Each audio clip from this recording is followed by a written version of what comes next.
Next కూడా తెలంగాణ నుంచి వస్తోంది. జర్నలిస్టులపై సీఎం రేవంత్ చేసిన వ్యాఖ్యలు చర్చనీయాంశమయ్యాయి. కొందరు సోషల్ మీడియా జర్నలిస్టులు అంటూ అతి చేస్తున్నారని మండిపడ్డారు ఆయన. ఒకప్పుడు ఈ రాజకీయ పార్టీలు సిద్ధాంతాన్ని పూర్తిగా నమ్మిన కార్డు హోల్డర్స్ అన్న జర్నలిస్ట్గా ఉండేటోళ్ళు, లేకపోతే జర్నలిజం చదివిన వాళ్ళు అన్న జర్నలిస్ట్గా బాధ్యతలు ఇచ్చేవాళ్ళు. వాళ్ళ పనితనాన్ని బట్టి వాళ్ళకు బాధ్యత పెంచేవాళ్ళు. కానీ ఈరోజు అది ఏమీ లేదు. ఎక్కువ ఆవారగా రోడ్ల మీద తిరిగేటోడు, ఎక్కువగా తిట్లొచ్చినోడు,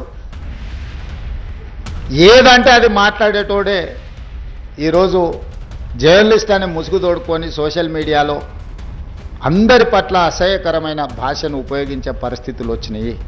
మేము పత్రికా సమావేశాలు పెట్టినప్పుడు ముందల వరుసలు కూర్చోవడం కూడా ధిక్కారంగా,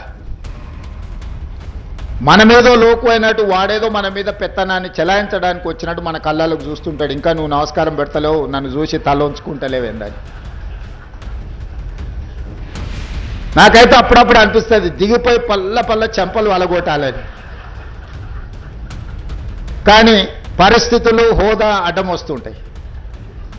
గతంలో జర్నలిస్టులను చూస్తే మర్యాద ఇచ్చి పలకరించి ప్రెస్ మీట్ అయిపోయిన తర్వాత వాళ్ళతో 10 నిమిషాలు మాట్లాడి మేము చెప్పిన దాంట్లో ఏమన్నా లోపాలు ఉన్నాయా, లేకపోతే మేము చెబుతున్న ఉద్దేశం ఇదే అని వాళ్ళతో చిట్చాట్ చేసేది, కొద్దిసేపు మాట్లాడేది. వాళ్ళ నాలెడ్జ్ని మొత్తాన్ని ప్రజలకు ఉపయోగపడే విధంగా పనిచేసిన జర్నలిస్టు చాలామంది నాకు తెలుసు. కానీ ఈరోజు వింత పోకడలు వచ్చినాయి. ఆ వింత పోకడలకు రాజకీయ పార్టీలు కూడా తోడైనాయి.